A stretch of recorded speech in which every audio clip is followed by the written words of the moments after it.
السلام عليكم اخوتي، كي عاملين؟ لاباس عليكم؟ الصحه مزيانه؟ كنتمنى الفيديو ديال اليوم يلقاكم في احسن الحال والاحوال. على العموم مرحبا بكم معايا مره اخرى في روتين جديد. كنتمنى الوصفه ديال اليوم تنال وقع الاعجاب ديالكم، وما نساوناش يا اخوتي من لي لايك فضلا منكم وليس امرا.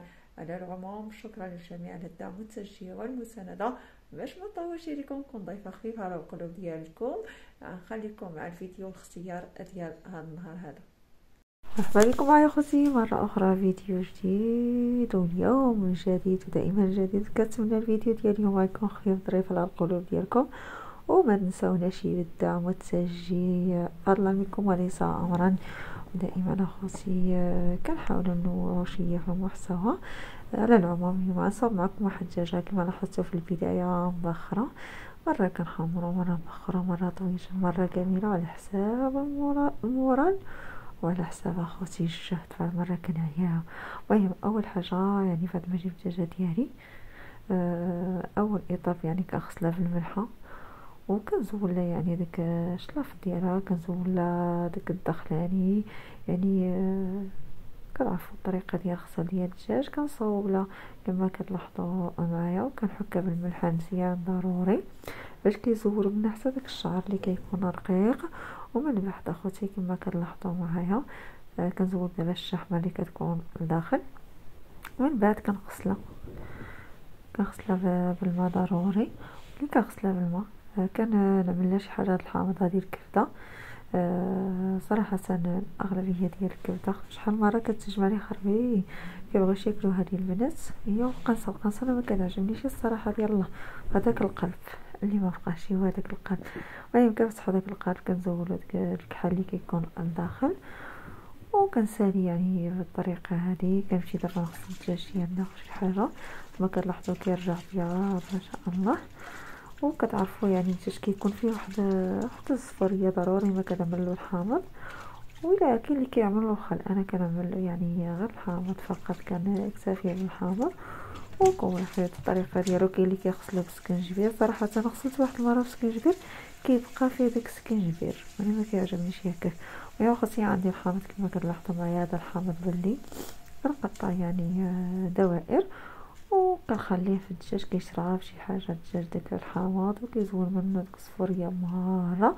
وعاد غنكمل يعني هاد الشرموله ديال الدجاج ديالنا، وهاد لي طاب يعني ضروريا بالنسبه للدجاج. بالنسبه للشرموله اخوتي انا كنعمل البصله كما كتلاحظوا معايا. انا من واحد الطريف ديال الحامض مسير، هذيك البصله الثومه من شي حاجه ديال على الربيع. انا الحامض غنزولو داك العظمان ديالو باش نعمل شي حاجه ديال العصير ديال الحامض او لا سيترون على حسب يعني الجهات. المهم حنا كنقولوا الحامض، حنا كنقولوا الليمون من الداخل كيقولوا الحامض. المهم وبالنسبه للليمون ديالكم ولا الشين ديالنا، هذا الحامض عندي مزيان كنعمل له غير الملحه وكنخليه في القرعه ديالي.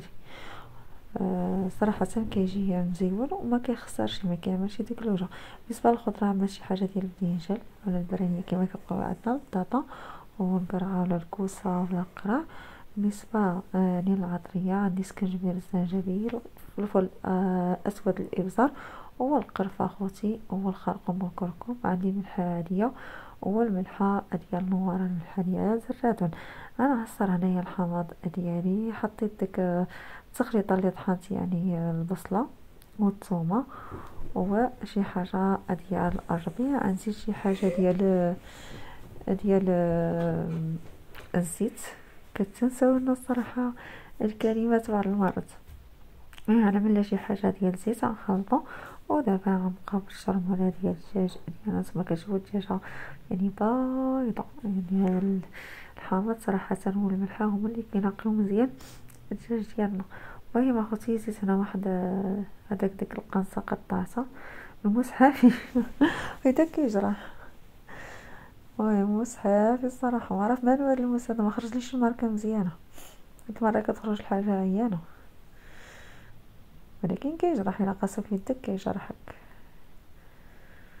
المهم دابا غنمشي نشرموله ديالي. انا ضروري ما كنعمل العطريه لداخل وفتك يعني بين ديك الفراغات باش كتدخل فيه العطريه مزيان كما كتلاحظوا معايا اخوتي. صراحه كيجي مزيون.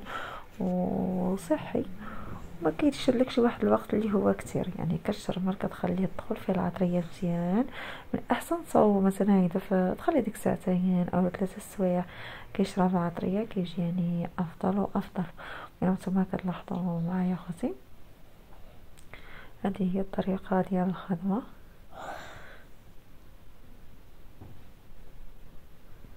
ودابا كنعمرو من الداخل. انا كتعجبني ديك العطريه الداخلانيه، هذاك اللي كيعجبني بزاف، مع الخضيره صراحه كيجي خفيف وظريف. انا العموم اخوتي هذا هو الروتين ديال هذا النهار. شاركت معكم هاد الدجاجه كما كتلاحظوا معايا واش رملها. كنعمل فيه شي ضريبات ديال الموس باش كيشرب ديك العطريه اكثر واكثر. المهم دابا غنمشيو نقمطوه. عقلت على قمط انا ما تقميطاش ما تقميطه. يا اخوتي نتوما كتلاحظوا معايا حتى داك الماء وداك الشيء كنخويوه تما. بغيتو تعملوا الدغميره ديالو، الدغميره كتعمل غير البصله والثومه، ما كتحتاج لا من معاه لا الحامله والو، غير الكبده وديك الماء اللي كيهبط مع الدجاج هذا على حسب كيبقى اون بعد ديك الكاغيط كتخويه كيعطي واحد المذاق اللي هو مزيان. والصراحه هنا تا مشيت نقمط ونسيت بلي ما كتفتوش دابا يهرب. المهم كنت كنتشوف بزاف د الناس، المهم كتفتو هنايا وعاد فكرت قلت ما نعملش الزبده، ضروري ما نعمل الزبده الدجاج. قلت لواحد شي حاجه ديال الزبده الروميه وانا كنكتفو كنقمطو هو كيفلت، انا كنقمط هو كيفلت. المهم اش غنقول لكم، هاد بني بحال شي بيبي. المهم اخوتي بعد ما ساليت التكتيف ديال الفروج ديالنا انا ما نكتفو. بعد ما ساليت التكتيف ديالو كيفلت كينقض راسو. المهم نتوما كتلاحظوا معايا الا بغيتي تكتف ماشي مشكل دبر راسو. المهم ساليت مع الدجاج ديالي كما كتلاحظوا معايا حتى مشيت نبالي ونعمل. المهم تا قلت صافي ساليت واخيرا النهايه. وما احلى النهايه حتى مشيت نبالي وعاد كنتفكر في اني ما عملتش الزبده. وكنمشي نجبد الزبده، كانت عندي جي زبده حاره في الدار كنت شريتها صراحه في رمضان. تا مشيت انا عاد فكرت وكنجبد الزبده وكندهنو بالزبده وعاد اونباليتو يعني كملت. قمصته مزيان وغنحطو يتبخر. بالنسبه للتبخير كنعملوه في الكسكس. بالنسبه للخضره كيبقى يعني على حسب الاختيار اللي عندك في الدار. دعملو ما عندك شي بغيتي تعمل مثلا غير مقلي بطاطا فريت او شي حاجه، كيبقى يعني حريه ديال الاختيار بالنسبه للانسان. المهم نشدوه مزيان باش ما يهربش. كتلاحظوا معايا قطعت الطرف صغير صراحه، ومن بعد عاد زيت امباريت عملت ما كيفكها غير الرولو. المهم اخوتي كما كتلاحظوا معايا هنا بعد ما امباليتو كنشكو بواحد الابره يعني باش كيدخل داك البخار وكيطيب لنا مزيان. بالنسبه يعني على حسب الكيلو ديال الدجاجه انا ما عمري كنشد التوقيت، ملي كنحس فيه طاب صافي يعني عندي واحد الاحساس بيني وبين الفراش وبين البرمه. المهم كنغطي الكسكس ديالي وكنحط على البرمه. بالنسبه لهنا هذا الحامض كما كتلاحظوا معايا، الحامض بلدي وما احلاه صراحه. خلعت واحد القرعه كبيره ديال الحامض وحطيتها باش ما يتسرى القرعه الاولى. هاد القرعه اللي عندي حتى يكون وجد لي الثاني، ومن الاحسن يدوز واحد المده اللي طويله باش كيطيب على خاطرو، لان يعني كيشوط الوقت يعني ماشي كيوجد فواحد السرعه. كنعملو انا غير الملحه كنعملوها في قرعه، كندوز ديك يومين او 3 ايام وكنزيد عاوتاني نزيد شي 2 حبات هيدا كنعمل الملحه والاخرى. بالنسبه للعطريه خوتي الخضره عفوا عملت انا القرعه يعني الكوسه وقرع اخضر، عملت خيزو او دجاجه او جزر، عملت بطاطا البانه. بالنسبه للعطريه عملت ديك ملحه تحميره على فابريكا وعملت الكمون. وهنايا عملت شي حاجه ديال الزيت وضروري مع الربيع. كنخلطو كلشي اخوتي كما كتلاحظوا معايا وغنحط. دابا انا خلصت كلشي قلت غنعزل وفي الاخر عكست نعزل صعيب اخوتي الشعر وافي سهل، شعر وافي وصعيب الطفيخ زيت الثومه. عملتها بيدي ملي بغيت نفكها ما بقيت باش نفكها. المهم حطيت المس معها شي حاجه ديال الثومه وعاد حطها تبخر وغنشوفو مع يعني الشكل النهائي. بعد ما تبخرنا الدجاج ديالنا اول حاجه يعني زولناه من الكسكاس، كان عندي الفران شاعل حطيته حتى تحمر، وفي نفس الوقت كان عندي هنا الطبسيل هذا كنزوقو بهذا الخس، ما عنده حتى شي محل من الاعراب صراحه، غير كنعملوه وصافي كيعمرنا الطبسيل وصافي. المهم عملت انايا هذا الخس هذا، وغنعمل داك الخضيره ديالي مع هذيك الدجاج كما كتلاحظوا معايا.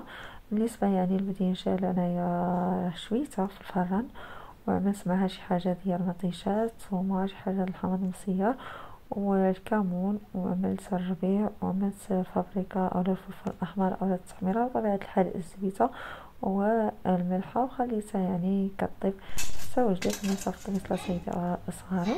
وبالنسبه لهنا الخضره كما قلت زيت نعزل، وقلت ما فيه ما نعزل صراحه صافي حطها هيداك وصافي.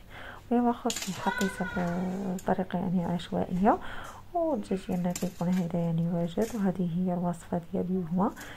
كنتمنى الوصفه يعني تنال رضاكم والاعجاب ديالكم. ما تنسونيش من الدعم والتشجيع فضلا منكم وليس امرا.